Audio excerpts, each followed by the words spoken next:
Every day from then on, Miss Harris kept bragging about her fiancé. He was highly educated and well off, coming from a reputed family that lived in a luxury residential area in the city.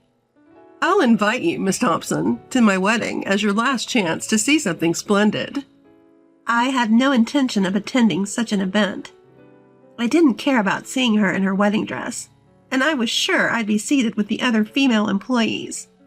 No matter how glamorous the venue or how delicious the food might be, I didn't want to go.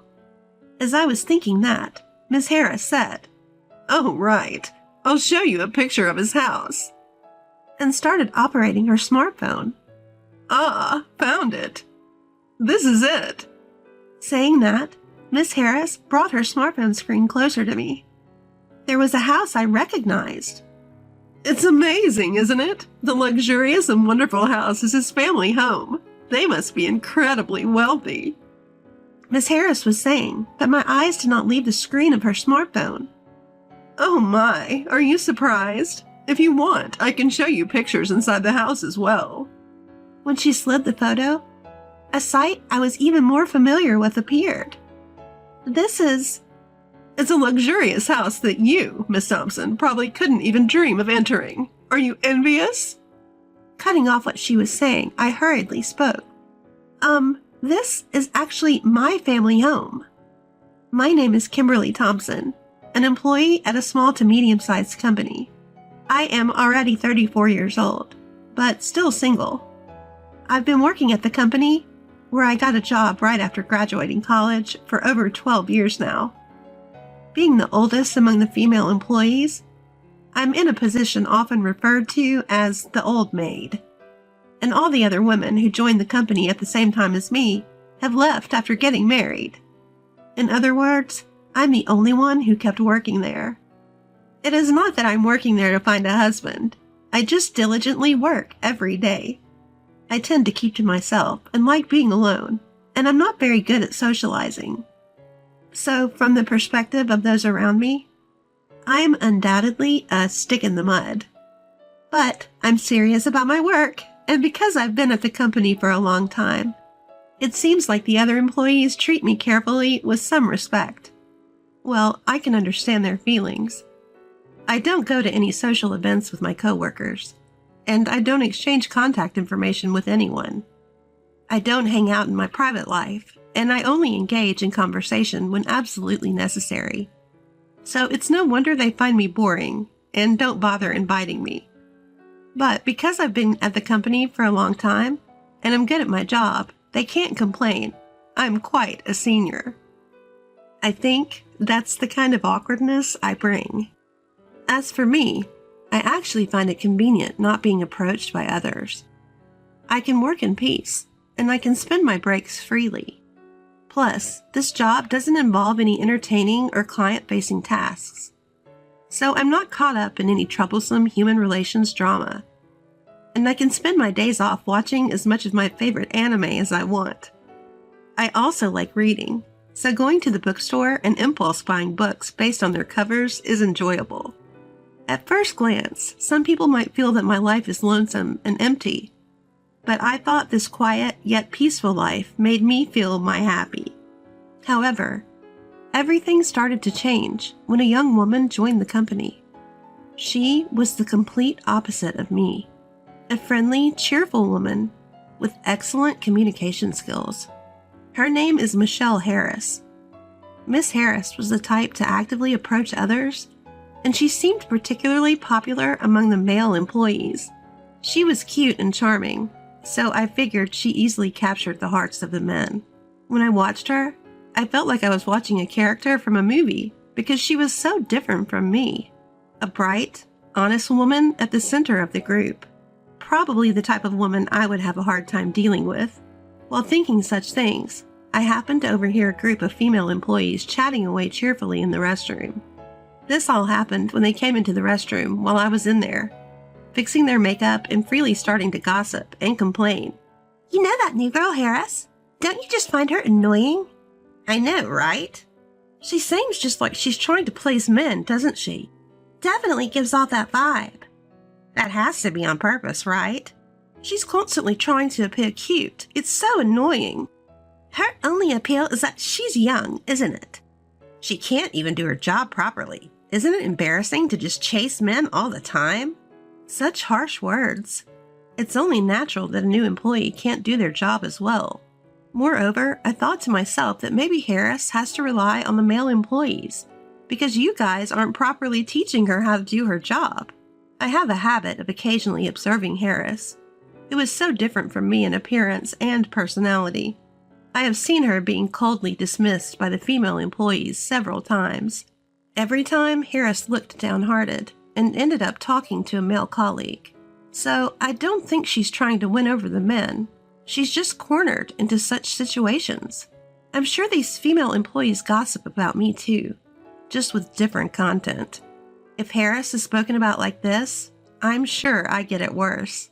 I'm probably just not seeing it because I'm the oldest among the female employees and can do my job well. Interpersonal relationships can be so exhausting. I'm glad I don't have to get involved. Thinking that, I sat on the toilet until they finished fixing their makeup and left. Then, on another day, Harris was unusually mingling and talking with the female employees. I was surprised but glad to see her fitting in with the other women and decided to take my lunch break. As I got up from my seat to go outside with my packed lunch, as usual, I passed by them, and Harris suddenly called out to me. When I turned around, she asked me a nonsensical question. "Why aren't you married, ma'am?" It's clearly a malicious question. As I was struggling to answer, I could hear the female employees behind Harris chuckling. Even the wide-eyed male employees started to laugh. Led on by them. One of the female employees said, "Hey, that's rude," but then praised Harris, saying, "You're such a funny girl, Harris." From then on, Harris started to ask me more and more disrespectful questions that left me at a loss for answers, thinking she would be praised for making fun of me. Miss Thompson, have you ever had a boyfriend? How many years have you not had a boyfriend? How many people have you been with? Are you by any chance not interested in men? Harris kept asking me these personal questions without considering my feelings at all, and the level of disrespect only increased over time, and the surrounding employees seemed to find it amusing, encouraging Harris as if they wanted her to do more. I suppose she was happy to be recognized as one of them by the other female employees. Trying to meet their expectations, she kept intensifying her remarks to me. As things escalated, she began to flaunt her own status to me. "My boyfriend just gave me a designer bag as a gift the other day.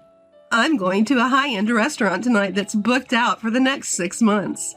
Do you just eat macaroni and cheese at home, Thompson?"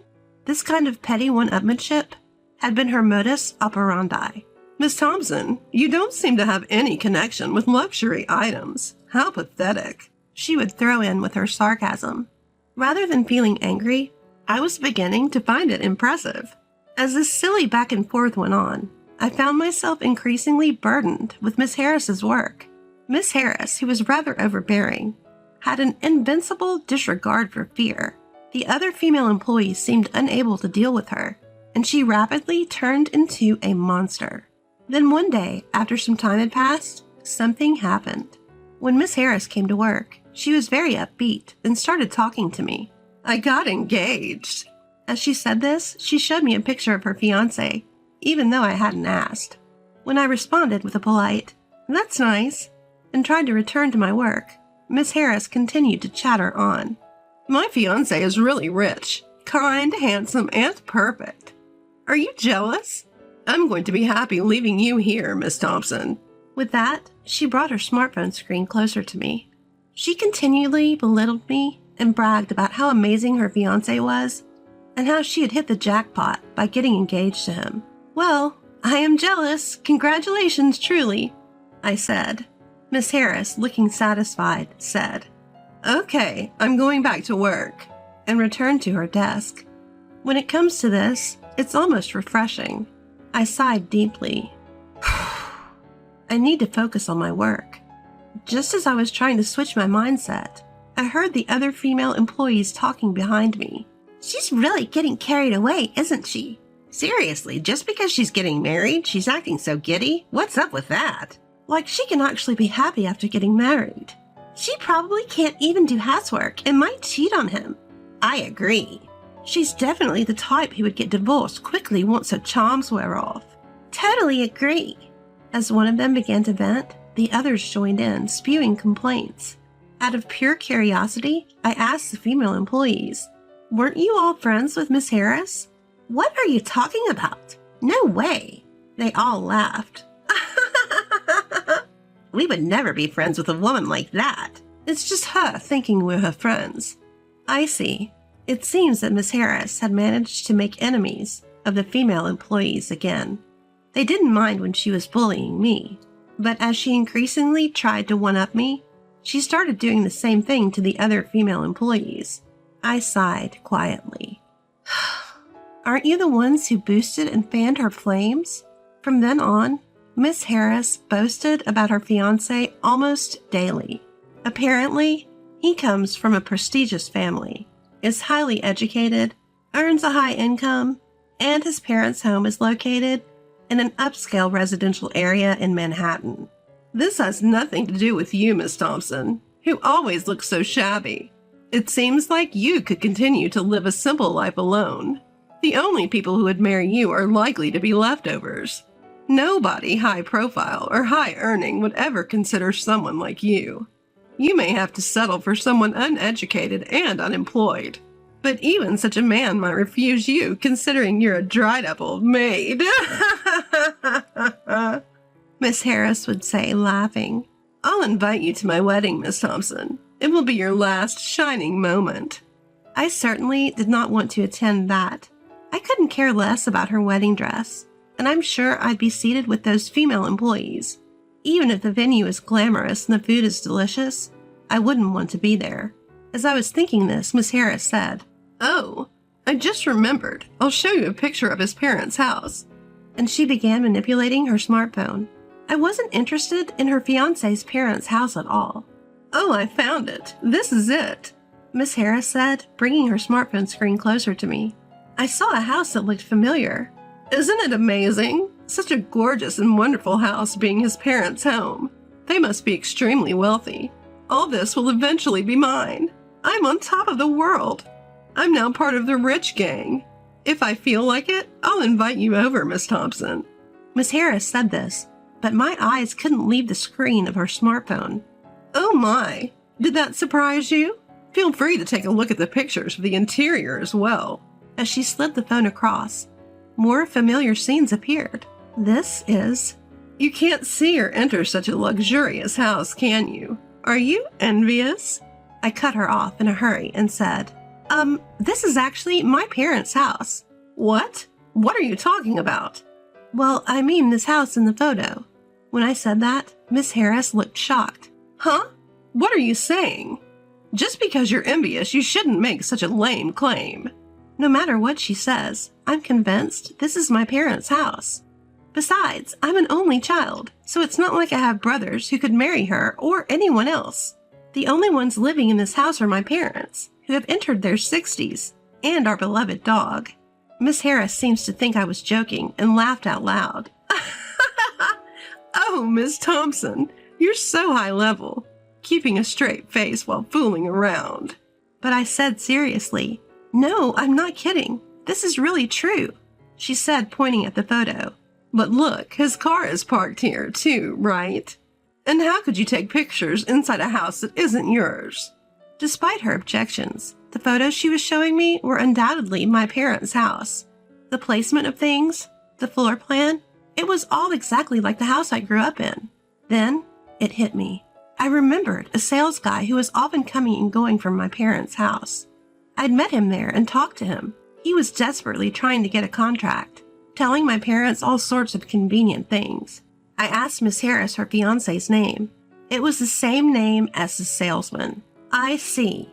So that man, Aaron, was pretending my parents' house was his own to impress her. What a lame guy. Does he think he could get away with that? I noticed other signs that Aaron wasn't a very good person.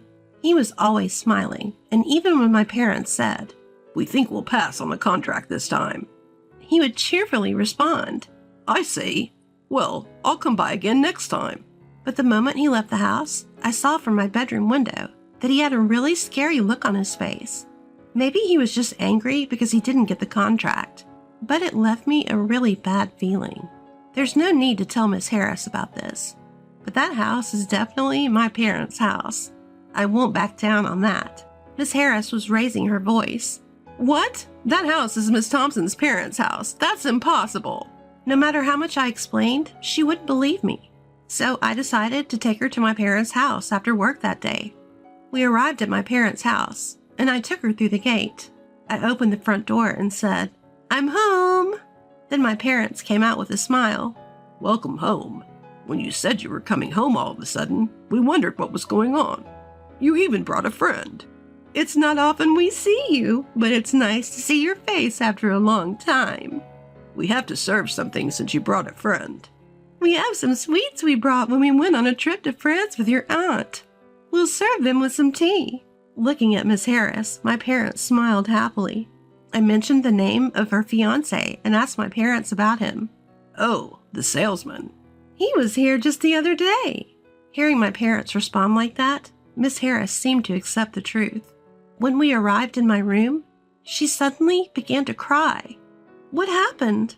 Are you sad because you were lied to about his family home?"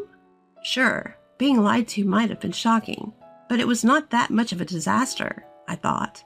Then Miss Harris said, "I'm sorry," and began to talk about her engagement with Aaron. Apparently, Miss Harris met Aaron at a social gathering. At that time, Aaron told her that he held a position in a major corporation, and when they were alone, he informed her that his family was wealthy, which caused her to fall for his good looks and the status. After that, they went on a few dates and their relationship developed. However, despite Aaron's position in a major corporation, he turned out to be surprisingly stingy. At first, he paid for all of their dates, but gradually, he started making Miss Harris pay, claiming he had no cash on hand. When Miss Harris said something about it, Aaron suddenly proposed, saying, "Actually, I want to save money because I'm going independent. Plus, we need to save for our wedding fund, right?"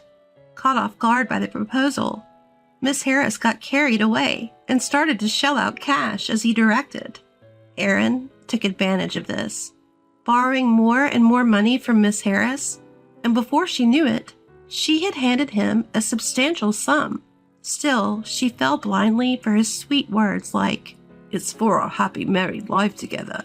If you look at it objectively, you would think that if his family was really wealthy, he wouldn't need to borrow money from his girlfriend. But Miss Harris, who had fallen head over heels in love, seemed to trust him completely. But now it seems, even Miss Harris had come to realize it was a lie.